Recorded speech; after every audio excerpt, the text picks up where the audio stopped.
Praise lord అండి. అందరికీ praise lord. దేవునికి మహిమ కలుగును గాక. మనకు ఉదయకాలం మీతో కలుసుకున్నట్టుకు దేవుడు నాకు ఇచ్చినటువంటి సదవకాశాన్ని బట్టి దేవాది దేవునికి మహిమ, ఘనత, ప్రభావములు కలుగును గాక. అందరూ బాగున్నారని అయితే విశ్వసిస్తున్నాను. మీ కొరకు నిరంతరము ప్రార్థించుటకు దేవుడు నాకు ఇచ్చినటువంటి మహా కృపను బట్టి మనమందరం కలిసి దేవుని రాజ్యాన్ని కట్టుటకు దేవుడు మనకిచ్చిన సదవకాశాన్ని బట్టి దేవాది దేవునికి మహిమ, ఘనత, ప్రభావములు కలుగును గాక. మరి ముఖ్యంగా ఈ ఉదయకాలం మనము యాకోబు అనేటువంటి వ్యక్తి ఆదికాండంలో ఉంటాడు. ఆయనైతే ఆహ్, యోసేపు యొక్క తండ్రి గారు. ఆయన యాకోబు యవనస్తుడుగా ఉండేటప్పుడు ఇంట్లో వచ్చినటువంటి కొంచెం అన్నదమ్ముల మధ్య వచ్చినటువంటి వాదోపవాదాల వల్ల తల్లి అన్నదమ్ములు ఇద్దరు ఎక్కడ వాళ్ళు కొట్టుకుంటారు అనేటువంటి ఉద్దేశంతో తల్లి ఏం చేస్తదంటే వాళ్ళ అన్నగారు అయినటువంటి లాబాను అనేటువంటి ఊరికి ఆ అన్నగారి దగ్గరికి ఆమె పంపిస్తది. పంపించినప్పుడు ఆ యవనస్తుడైన యాకోబు అంటే ఇస్సాకు రెండో కుమారుడు యోసేపు యొక్క తండ్రి ఆయన ఏం చేస్తాడంటే వాళ్ళ మామగారి దగ్గరికి బయలుదేరి వస్తాడు. బయలుదేరి వచ్చిన తర్వాత చాలా దూరం నడిచి నడిచి చాలా అలసిపోయి అక్కడికి వచ్చిన తర్వాత ఆ యొక్క ప్రదేశాన్ని చేరుకుంటాడు. తన మామ కుమార్తె అయినటువంటి రాహేలు ఆ యొక్క బావుల దగ్గర నీళ్లు చేదేటువంటి సమయంలో ఆయన వచ్చి పలానా ఆయన అడ్రస్ ఏది లాబాన్ అనేటువంటి మాట అడిగినప్పుడు ఆయన మా తండ్రి నేను ఆమె చెప్పి అక్కడికి తీసుకువెళ్తుంది. తీసుకువెళ్ళినప్పుడు వాళ్ళ మామగారిని వాళ్ళ తాతగారిని చూసినప్పుడు చాలా ఆయనకి బాధేసి ఏడుస్తాడు. అక్కడ వాళ్ళ ఇంట్లోనే కొలువు చేసేదానికి నియమించబడతాడు. అక్కడ కొంతకాలం అయిపోయిన తర్వాత అలాగే పనిచేసే సమయంలో ఆయన ఎప్పుడైతే అడుగు పెడతాడో ఆ యొక్క మామగారి ఇంట్లోకి అప్పటి నుంచి అక్కడ గొప్ప ఆశీర్వాదంతో దేవుడు ఆ మామగారి ఇంటిని ఆశీర్వదించడం మొదలు పెడతాడు. అయితే ఈ యొక్క లాబానుకు ఇద్దరు కుమార్తెలు ఉంటారు. ఒక కుమార్తె లేయా, రెండో కుమార్తె రాహేల్. రాహేలు చాలా సుందరవతిగా ఉంటది. చాలా మంచిది. ఫస్ట్ ఆ యాకోబు చూడటము ఆయన చూసింది ఎవరినంటే రాహేల్. కాబట్టి రాహేల్ మీద ప్రేమ పెంచుకుంటాడు. ఈ సంగతి వాళ్ళ నాన్నకు అర్థమవుద్ది. అర్థమై ఏం చేస్తాడంటే అవును ఈ కూతుర్నిచ్చి నాకు పెళ్లి చేయమని ఆయన అడిగినప్పుడు నా కూతుర్నిచ్చి నీకు పెళ్లి చేయాలంటే నువ్వు 7 సంవత్సరాలు నాకు కొలువు చేయమంటాడు. సరే 7 సంవత్సరాలు కొలువు చేస్తాడు. చేసిన తర్వాత మామ మీరు చెప్పినట్టు నేను చేశాను కదా, నాకు ఇప్పుడు మీ పాపనిచ్చి పెళ్లి చేయమని అడిగినప్పుడు వెంటనే ఒప్పుకుంటాడు. ఆ ఒప్పుకొని ఏం చేస్తాడంటే పెళ్లి చేస్తాడు. పెళ్ళైపోయిన తర్వాత ఆ మొదటి రాత్రి చూస్తే అక్కడ లాబాను మోసం చేస్తాడు. ఎవరికి? మన యాకోబుకి. ఏం మోసం చేస్తాడంటే రాహేలు ఆయన ఇష్టపడింది రాహేల్ని. రాహేలుకి ఒక అక్క ఉంటది. ఆ అక్క పేరు ఏందంటే లేయా. ఆమె ఏందంటే జబ్బు కళ్ళది. అంటే రేచీకటి కలిగిన అమ్మాయి. ఆ రాత్రి ఆమెను చూడంగానే ఏడుస్తూ బయటకొచ్చి మామ నువ్వు చేసింది ఏంది నాకు? నువ్వు చెప్పింది ఏంది? నువ్వు చేసింది ఏంది? అని మోసం చేస్తావని ఏడుస్తాడు. అప్పుడు ఆయన అంటాడు నేనేం మోసం చేయలేదు అని ఆయన లైట్ తీసుకుంటాడు. అయితే అయితే నా మామ నేను రాహేల్‌ని కదా చేసుకోవాలనుకున్నాను. ఈ రాహేల్ కోసం కదా నేను 7 సంవత్సరాలు నీకు కొలువు చేశాను. ఇప్పుడు నువ్వు చేసిందేంది? నీ పెద్ద పాపనిచ్చి నాకు పెళ్లి చేశావు. ఇది నీకు ధర్మమేమంటే ఇది నాకు ధర్మమేను. ఎందుకంటే పెద్ద కుమార్తెను పెట్టుకొని చిన్న కుమార్తెను పెళ్లి చేయకూడదు గదా! ఇప్పుడు మునిగిపోయింది ఏం లేదులే. ఈ అమ్మాయిని చేస్తున్నావు గదా! ఇంక 7 ఏళ్ళు నాకు కొలువు చెయ్యి. మరలా నీకు రాఖీని గూడా ఇచ్చి పెళ్లి చేస్తాననేటువంటి ఒక ఆశనేస్తాడు. ఆ ఆశ ప్రకారము యాకోబు ఆ యొక్క రాహేలు పట్ల ఆయన చూసినటువంటి ఆ యొక్క ప్రేమను బట్టి, ఆమె పట్ల ఆయన పెంచుకున్న ప్రేమను బట్టి ఏం చేస్తాడంటే మరలా మామగారికి 7 సంవత్సరాలు కొలువు చేస్తాడు. ఈ 7 సంవత్సరాలంటే 14 సంవత్సరాలు చేస్తాడు. అప్పుడు రాహేలునిచ్చి పెళ్లి చేస్తాడాయన. ఈ పెళ్ళైన తర్వాత రాహేలుకు పిల్లలు పుడతారు. లేయా కూడా పిల్లలు పుడతారు. చాలా మంచిగా ఆయన ఆ గృహంలోనే ఎదుగుతూ ఉంటాడు. అప్పుడు తండ్రితో చెప్తాడు. తండ్రి మామగారు ఇంక నేను మా ఊరికి వెళ్ళిపోతాను. ఎందుకంటే నాకు భార్యలు, పిల్లలు అందరూ ఎక్కువైపోయారు. ఇక్కడ నేను ఉండలేను. నీకు నాకు ఇక్కడ స్థలం కూడా చాలదు. మా ఊరికి వెళ్ళిపోతాననే మాట అంటాడు. అప్పుడు మామ ఈ అబ్బాయి గన వెళ్ళిపోతే మరలా నా ఇంట్లో ఆశీర్వాదం వెళ్ళిపోద్దేమోనని మరలా ఇంకొక ప్లాన్ చేస్తాడు. నీకేం తక్కువ చేశాను? నువ్వు ఉండొచ్చు గదా! అంటే లేదు మామ నేను వెళ్ళిపోవాలంటాడు. దేవుడు చెప్తాడు నువ్వు నీ తండ్రి ఇంటికెళ్ళిపో. నేను నీకక్కడ ఆశీర్వదిస్తానని యాకోబు చెప్తాడనమాట. సరే నేను యాకోబు ఆ మాట విని ఆయన అడిగితే ఆయన పోనివ్వడు. మరలా ఇంకొక 7 సంవత్సరాలు కొలువు చేయమంటాడు. ఇలా కొలువు చేయమన్నప్పుడు అంటాడు ఆ భార్యలతో చెప్తాడు. ఇప్పటి వరకు మీ నాన్న నేనొచ్చి ఎంతో కష్టపడి నేనిక్కడ పని చేశాను. నేను వచ్చేటప్పుడు మీ నాయనకి కొద్దిగా ఉండింది. ఈరోజు నేనొచ్చిన తర్వాత మీ నాయన బహు ధనవంతుడయ్యాడు. చాలా సంపాదించుకున్నాడు. దేవుడు ఆశీర్వదించాడు. ఇప్పుడు చూస్తే నాకైతే 10 సార్లు జీతాన్ని మార్చాడు. కానీ మీ నాన్న కరెక్ట్‌గా లేడు అని భార్యలతో చెప్పుకుంటాడు.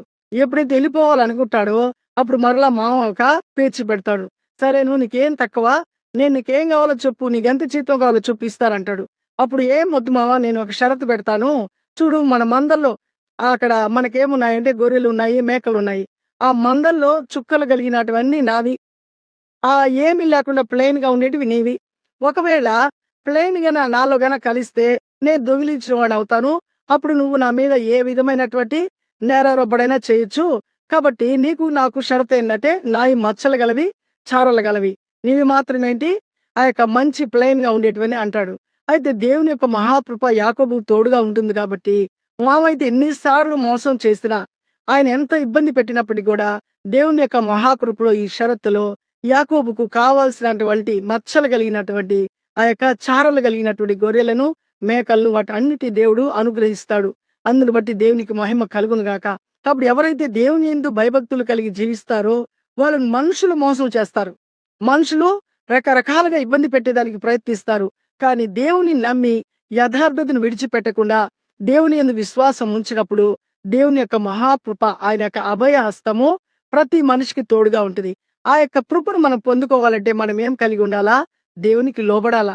అప్పుడే దేవుడు మన పక్షాన విజయాలు ఇస్తాడనమాట. కాబట్టి యాకోబు ఒంటరిగా వెళ్ళాడు. యాకోబు పక్షాన సిఫారసు చేసేవాళ్ళు ఎవరు లేరు. ఇదిగో మామను మోసం చేశావు అని అడిగేవాడు కూడా ఎవరు లేరు. అయినప్పటికీ కూడా దేవుడు తన పక్షాన ఉండి గొప్పగా ఆశీర్వదించి ఏమీ లేకుండా చేతి కర్రతో ఇంటినింటి వెళ్ళిన వ్యక్తి మరలా ఆ యొక్క చేతి కర్రతో గుంపులైనటువంటి పశువులు, ఆ ఇద్దరు భార్యలు, వాళ్ళకి పిల్లలు, వాళ్ళకి పనోళ్ళు, దాసులతో మరలా తిరిగి తండ్రి ఇంటికి వస్తాడు. ఈ గొప్పతనం ఎక్కడి నుంచి వస్తుంది మనిషికి? దేవుడు ఆశీర్వదిస్తేనే మనిషికి వస్తుంది. దేవుడు గన ఆశీర్వదించకపోతే మనం ఎన్ని పనులు చేసినప్పటికి కూడా అవన్నీ ఎలా ఉంటాయంటే ఏదో ఆశీర్వాదం వచ్చినట్టుంటది. మనం ఏదేదో చేసినట్టుంటది. ఏది ఉండదు. చివరికి చూస్తే నిల్ దిల్.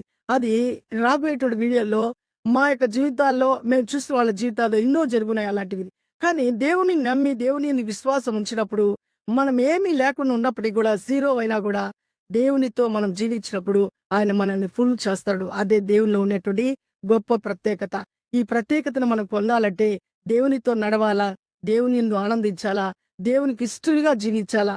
ఇక ఈ లోకముతో మనము ఏ మాత్రము మనము అపొత్తు పెట్టుకోకూడదు. లోక ఆశలన్నీ గతించిపోతాయి. దేవుని చిత్తాన్ని ఎవరైతే నెరవేరుస్తాడో వాడు నిరంతరం జీవిస్తాడని దేవుని లేఖనం చెప్తుంది. యోహాను రాసిన మొదటి పత్రిక 1వ అధ్యాయము 17వ వచనంలో చెప్పబడిన మాట అన్నమాట. ఏమంటుందంటే లోక ఆశలన్నీ ఏమైపోతాయంటే గతించిపోతాయంట. దేవుని చిత్తాన్ని ఎవరైతే చేసేదానికి ఇష్టపడతాడో, దేవుని యందు ఎవరైతే ఆనందించాలనుకుంటాడో, దేవుడి యొక్క కృప కొరకు ఎవరైతే ఎదురు చూస్తాడో వాడు నిరంతరము నిలబడతాడు. నిరంతరం దేవుడు వాడిని నిలబెడతాడు, బ్రతికిస్తాడు. అలాంటి కృప దేవుడు మన అందరికి ఇవ్వాలని దేవుడు ఈ దినం మన ద్వారా మనకిచ్చినటువంటి మాటల ద్వారా మనతో మాట్లాడుతున్నాడు. కాబట్టి మనము ఆయన యొక్క మాటల యందు లక్ష్యం ఉంచి ఆయనకి ఇష్టలుగా మనం జీవించడం నేర్చుకున్నప్పుడు ఎంతమంది మనల్ని మోసం చేసినా మన దగ్గరది లాక్కొని వెళ్ళిపోయినప్పటికి కూడా దేవుడు మనకేం చేస్తాడు? అంతకంతకు ఆశీర్వాదం ఇచ్చి మనల్ని బలపరిచి ఆయన సాక్షులుగా నిలబెడుతుంటాడు. ఇది దేవునికి ఉండేటువంటి మహాశక్తి. ఇలాంటి శక్తి నీకు నాకు కావాలంటే ఆయన నమ్ముదాము, ఆయన యందు విశ్వాసం ఉంచుదాము, ఆయన కొరకు జీవిద్దాము. దేవుడు ఈ దినము మన మిడికిల్లో మనకిచ్చిన ఈ మాటలను దీవించునుగాక. ఆమేన్. ప్రార్థించుకున్నాం. మహాగణుడా, జీవం కలిగిన దేవా, జీవాధిపతి నీకు స్తోత్రం నాయన. ఇంతవరకు నీ కృపలో యాకోబుని ప్రభా మా యొక్క వినికిల్లో మీరు పెట్టినందుకు, యాకోబు అయితే ప్రభా ఏమీ లేనివాడుగా నా తండ్రి మామ ఇంటికి వెళ్ళినప్పుడు అక్కడ వాళ్ళకు కూడా కొద్దిగా ఉన్నప్పటికీ కూడా ప్రభా యాకోబును బట్టి మీరు ఆ కుటుంబాన్ని దీవించి గొప్ప చేశారు. మరలా యాకోబు నువ్వు చేతి కర్రతో వెళ్ళినటువంటి యాకోబును ప్రభా ఇదిగో ఇద్దరు భార్యలతో, వాళ్ళకి పిల్లలు, వాళ్ళకి దాసులు, గొడ్లు, పశు సంపద అన్నిటితో ప్రభా తిరిగి తండ్రి ఇంటికి వచ్చుకు మీరు చూపిన మహాకృపను బట్టి నాయనా మీకు వందనాలు ప్రభా. ఇది మీకే సాధ్యం తండ్రి. ఈ లోకంలో ఏ మనుషుడికి ఇది సాధ్యం కాదు నాయనా. నీ యందు నమ్మిక ఉంచి, నీ యందు భయభక్తులు కలిగి, చెడుతనాన్ని విసర్జించి, నీ ఆజ్ఞానుసారంగా ఎవరైతే జీవిస్తారో వాళ్ళ పట్ల గొప్ప కార్యములు చేటుకు నాయనా నువ్వు గొప్ప సమర్థుడుగా ఉంటున్నావయ్యా.